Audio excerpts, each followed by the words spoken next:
John Jairo Vasquez, plus connu sous le pseudonyme de Popeye, est décédé il y a un peu plus de 5 ans. Il faisait partie du cartel de Medellín dirigé par Pablo Escobar. Il a avoué plus de 257 meurtres, de nombreux enlèvements et admet avoir organisé plus de 3000 meurtres. Il a été condamné à 30 ans de prison. Mais qui était vraiment Popeye ? Né en Colombie en 1962, on ne sait pas trop de choses sur son enfance et son éducation. Il entre dans le monde criminel assez jeune et affirme plus tard qu'il venait d'une famille parfaitement normale et qu'il n'a jamais été négligé dans son enfance. Passant beaucoup de temps dans les rues, il a été témoin de crimes et fréquentait des gangs, ce qui l'a poussé à rejoindre rapidement l'armée colombienne. Il rentre plus tard dans l'école des cadets de la police et la quitte pour rejoindre la marine. Dans une interview, il affirme que son rêve était de tirer avec des fusils, se battre et tuer, et dans la marine, il n'y avait rien de tel. Il quitte la marine et rentre dans le cartel de Medellín.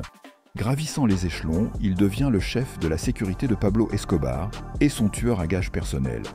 Il a avoué le meurtre de 257 personnes, l'organisation de contrats sur 3000 personnes et l'enlèvement du candidat à la mairie de Bogota qui deviendra plus tard président.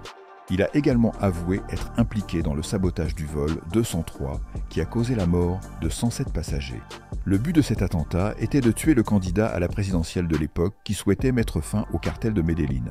Du côté de sa vie perso, il fréquentait une ancienne amante de Pablo Escobar, Wendy.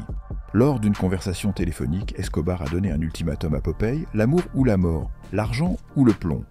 Popeye a fait son choix et a tendu un piège à Wendy. Elle a été tuée dans un café par 2 sicarios. En 92, il a été condamné pour terrorisme, trafic de drogue, extorsion, complot à des fins terroristes. Il a écopé de 30 ans de prison, le maximum prévu dans la loi colombienne. En 2014, âgé de 52 ans, il a été libéré de prison. À sa sortie de prison, il a ouvert sa chaîne YouTube où il discute de politique, de sa vie de sicario et du cartel de Medellín. Il a réussi à avoir un trophée YouTube et sa chaîne a atteint 500 000 abonnés. Il en a profité pour écrire un livre. En 2018, il est retourné en prison suite à des accusations d'extorsion et est décédé en 2020 pendant son incarcération.